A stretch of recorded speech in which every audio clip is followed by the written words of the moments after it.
Well, hello there, and welcome to another episode of Scouting 5, recapping scouting news around the world for the week of April 10th, 2023. I'm Scouter Ken, and I am once again recording from St. Albert, Alberta. It's been a while since I've put out one of these episodes, hasn't it? And as you might expect, a fair bit's been happening.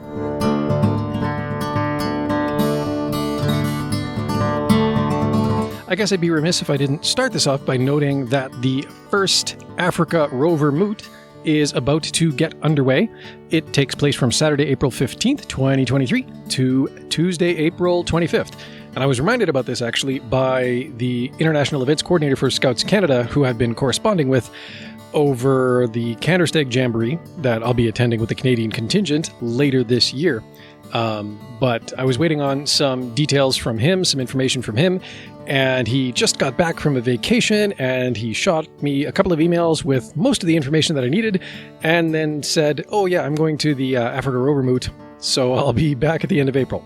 So, Brian, I hope you had fun at the Moot, and yeah, the first Africa Rover Moot is happening starting tomorrow. And keeping the focus on Africa for just a little bit, from the 17th to 19th of March, an interreligious symposium, an interreligious scouting symposium, evidently, took place in the Central African Republic, quoting scout.org. The three-day First Africa Scout Interreligious Symposium, held in Bangui, Central African Republic, from the 17th to 19th of March, brought together 57 scout leaders, government representatives, and partners from scouting, from 8 countries: Cameroon, Central African Republic, Congo, Côte d'Ivoire, Gabon, Madagascar, and Mali, with a call for unity and togetherness, and for peace and the well-being of society. Organized by the World Scout Bureau Africa Support Center and hosted by the Association Nationale des Scouts de Centrafrique, ANSCA, who have been actors toward promoting dialogue for peace through their project in partnership with the Scouts and Guides of France, and this in a country that has known conflicts with strong religious connotations. As part of the interreligious exchange, participants visited a mosque where they were welcomed and took part in Friday prayer.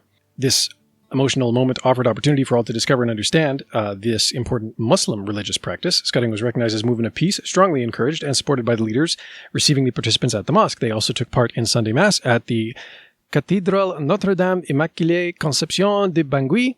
Scouts again showed their unity and acceptance towards each other's traditions and their will of sharing powerful and inclusive moments as a movement.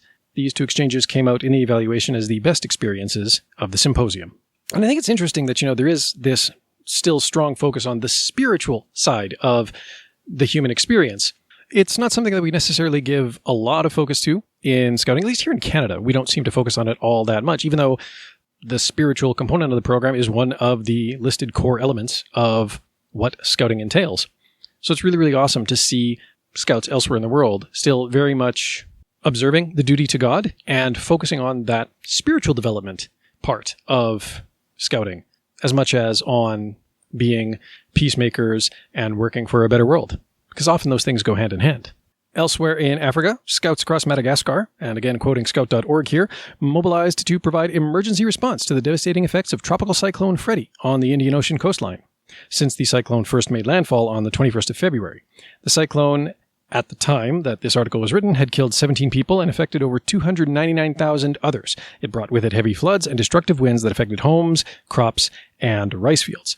The Scouts of Madagascar, working in collaboration with the state and humanitarian NGOs in the country, such as the National Bureau of Disaster and Risk Management, MEDAIR, and UNICEF, played a major role in assessing the situation and providing much-needed support. They established and deployed a first aid brigade composed of 100 scouts, in collaboration with the fire brigade, led blood donation drives, and helped repair homes damaged by the cyclone. The Scout communication team was also mobilized to relay information necessary to raise awareness on social networks and to communicate with community members, including through participation in a television program, L'Invité du Jour, on Real TV.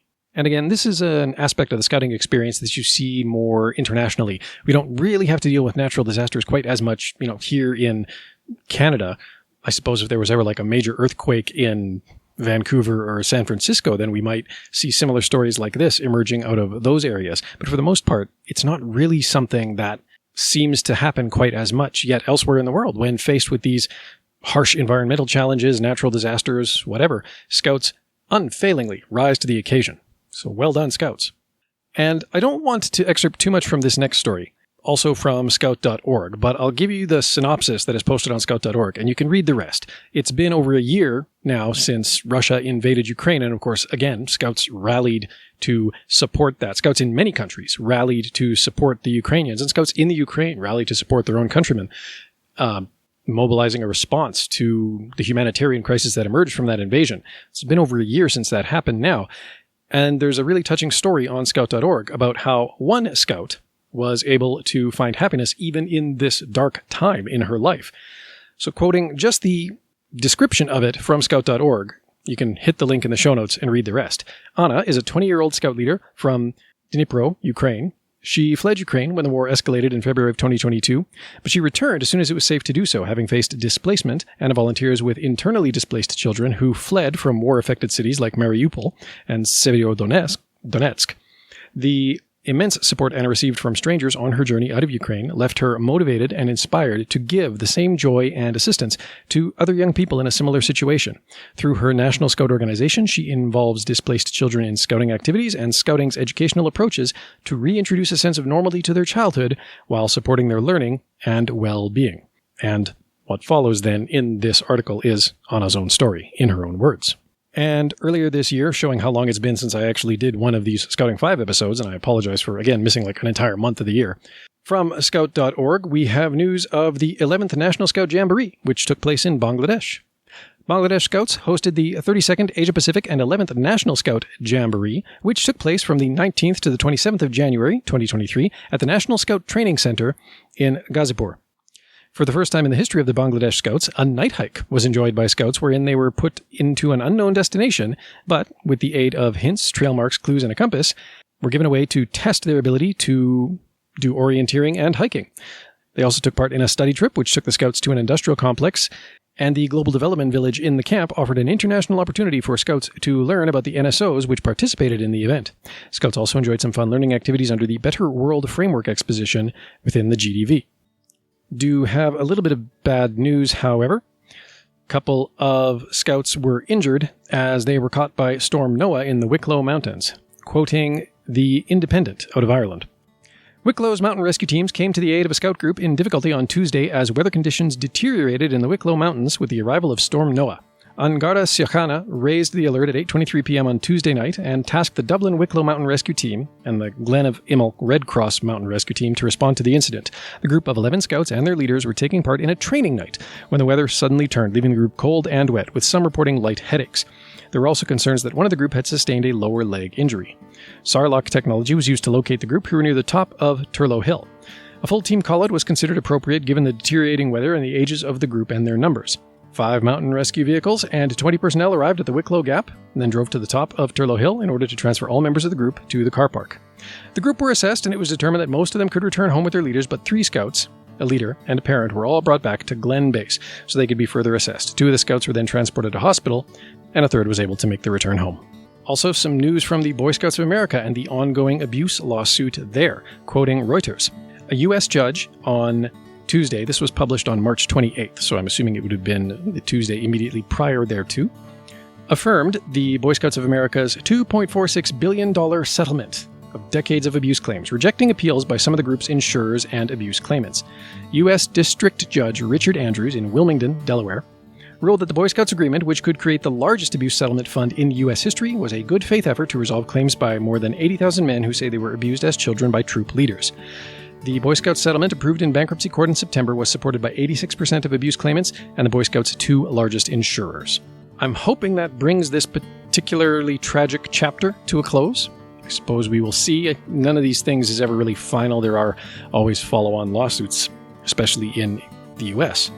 But this is definitely a major step forward and allows the BSA to move into the point where now this is being resolved and they can hopefully get on with scouting things going forward. And finally, one from Canada here, quoting the St. Catherine's Standard. An exercise of good citizenship by the 10th Welland Scout Group has helped stock the shelves of a local food bank. On April 11th, Cubs and Scouts with the Welland Group staged a food drive for the St. David's Anglican Church Food Pantry, collecting 300 pounds of food that will help put food on the table for members of the community who need a helping hand. 10th Welland Scouts is sponsored by St. David's Anglican Church in Welland. meaning that they provide the group with a location to hold their weekly meetings. When hearing about the need at their food bank, which currently serves over 90 families a month, the youth decided that they wanted to help. For St. David's, the donation will help them to feed many more families in the months to come. And that is all the news I have for you this week. Sorry it's been so long since I last released one of these episodes, but thank you out there for continuing to listen. And until next time, be prepared.